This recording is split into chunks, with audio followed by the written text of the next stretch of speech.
उत्तराखंड की धरती ने अनेक चिंतक, मनीषी और साहित्यकारों को जन्म दिया है, जिन्होंने अपनी रचना धर्मिता से माँ भारती की स्तुत्य सेवा की है। डॉक्टर नागेंद्र ध्यानी भी उनमें से एक हैं। डॉक्टर नागेंद्र ध्यानी का जन्म ग्राम सौली मल्ली, रिखणी खाल, पौड़ी गढ़वाल में 25 अगस्त सन 1952 में हुआ था। हिंदी और संस्कृत साहित्य के गंभीर अध्येता डॉक्टर नागेंद्र ध्यानी ने अपने काव्य ग्रंथों में राष्ट्रभक्ति, कर्तव्य भावना, धर्म और विज्ञान को प्रमुख स्थान दिया। उनका साहित्य उनकी गंभीरता, विचारशीलता और साहित्यिक श्रेष्ठता का प्रतीक है। डॉक्टर नागेंद्र ध्यानी का साहित्यिक फलक व्यापक है। उनकी भाषा में प्रांजलता, व्याकरणिक शुद्धता, अर्थ गौरव और छंदों की आकर्षक छटा है। संस्कृत साहित्य के गहन अवगाहन और काव्य संस्कारों के कारण उनकी कविताएं सपाट कविताएं नहीं हैं। उनमें रस, छंदालंकृति व भाव सौंदर्य के साथ कदाचित संवादों का तारतम्य नाटकीयता की सृष्टि कर देता है। बिंब, प्रतीक, उपमान और शैल्पिक अवधारणा से वे नए कलेवर में दिखाई देते हैं। उन्होंने संदर्भ पुराने अवश्य लिए हैं, किंतु वे पुराने कवि नहीं हैं। उन्होंने अपने काव्यों में पौराणिक और वैदिक आख्यानों, मिथकों को आधुनिक परिप्रेक्ष्य देकर अग्र प्रस्तुत किया है। डॉक्टर नागेंद्र ध्यानी रस भाव तरल कविता का चषक उठाते हैं। हल्की और नीरस अभिव्यंजना उन्हें पसंद नहीं है। वे गूढ़ अर्थ के प्रतिपादक कवि हैं और अर्थक छवि का यह लावण्य उनकी कविता कामिनी के मुख पर झलकता है। अलंकार, रस, ध्वनि, वक्रोक्ति और गुणीभूत व्यंग्य उनके काव्य के सौंदर्य व्यंजक तत्व हैं। कवि डॉक्टर नागेंद्र ध्यानी ने 4 महाकाव्यों, 12 खंड काव्यों और 2 मुक्तक काव्यों की रचना के साथ ही 20 अन्य उपादेय साहित्यिक पुस्तकें प्रकाशित की हैं। अनेक शोध ग्रंथों और पत्र पत्रिकाओं में लेखन के साथ ही डॉक्टर नागेंद्र ध्यानी ने आकाशवाणी के लिए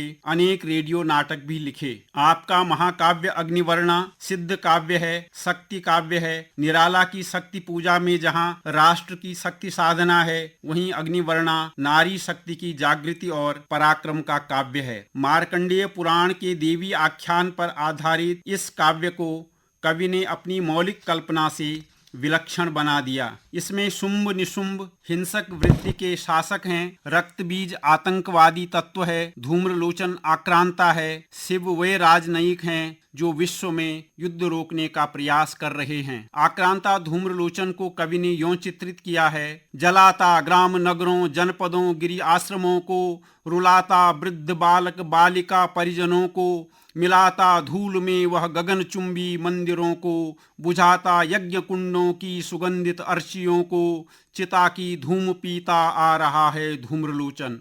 इसी काव्य में काली का उद्भव देखिए। अंबिका बोली मधुर स्वर में, कराली कौन है तू, क्रांति हूँ माँ। मैं उपेक्षित मानवों के क्षोभ से जन्मी, क्षुधा तृष्णा दमन की मूर्ति हूँ माँ।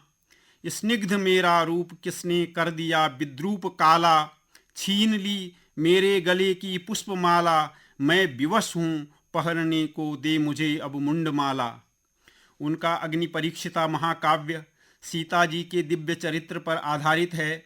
मिथिलादीप के कृषि क्षेत्र में हलाग्र से उत्थित कुंभोद्भव कन्या सीता के कथानक को कवि ने नई दृष्टि से रचा है, जिसमें अग्नि परीक्षिता सीता का चरित्र स्वर्ण सा निखर गया है। कवि ने वैज्ञानिक दृष्टि से मारीच को आत्मघाती बम के समान वर्णित किया है। काव्य में हनुमान जी चट्टानों से बने राम सेतु की सहायता से तैर कर लंका पहुंचते हैं। इस काव्य में सीता का चरित्र नारी के सतत संघर्ष का प्रतीक बन गया है। इस धरती में जन्मी थी वह जनक नंदिनी सीता, संघर्षों में ही जिसका था सारा जीवन बीता। सीता अग्नि स्नाता, इसको कौन जला पाएगा, पावस इसके पास स्वयं, पावक इसके पास स्वयं पावन होने आएगा। जनक कृषि भूमि है, राम हल हैं तथा सीता उसका फल है। इस काव्य में कवि ने नारी शोषण का बिंब उत्थापित किया है, साथ ही पर्यावरण संरक्षण और विश्व शांति हेतु शस्त्रों की होड़ रोकने का क्रम भी किया है। अश्वत्थामा महाकाव्य में कवि ने अश्वत्थामा के चरित्र के अनेक अनछुए पक्षों को उकेरा है। वंश क्रम के साथ ही परिस्थितियां एवं प्रारब्ध भी व्यक्ति की नियति का नियामक होता है। अश्वत्थामा एक महान योद्धा था, किंतु बाल्यकाल के भोगे हुए दारिद्र्य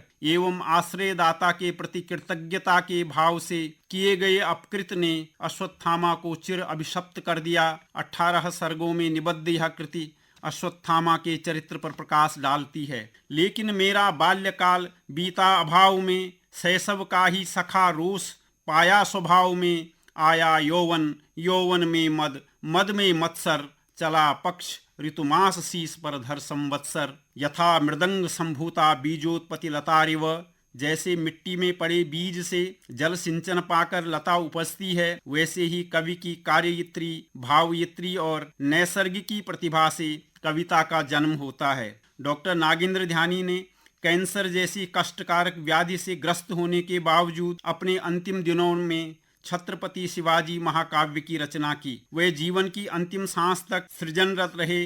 उनके महाकाव्य रूपी भवनों में कथाओं के गलियारे हैं, स्त्रियों के टेढ़े मेढ़े रास्ते हैं, संवादों से आपूरित कक्ष हैं, अलंकारों की सीढ़ियां हैं। यह महाकाव्य शिवाजी के राष्ट्र प्रेम और स्वाभिमान का प्रतीक है। नारी के प्रति सम्मान, अपने धर्म के प्रति निष्ठा के साथ ही सभी धर्मों के प्रति आदर की भावना, धार्मिक घृणा रखने वाले अत्याचारी शत्रु का प्रबल विरोध और उच्च चरित्र शिवाजी के व्यक्तित्व की विशेषताएं हैं। काट वितुंड की शुंड पुनः अपने अरिका संहार करें, धंसती है तलातल में वो धरा धरते शिवराज जहां पग हैं। मन में शिव और शिवा भज के निज अश्व की पीठ में ही सज के, वीर शिवाजी के साथ सभी रणधीर रहे प्रहरी बन के।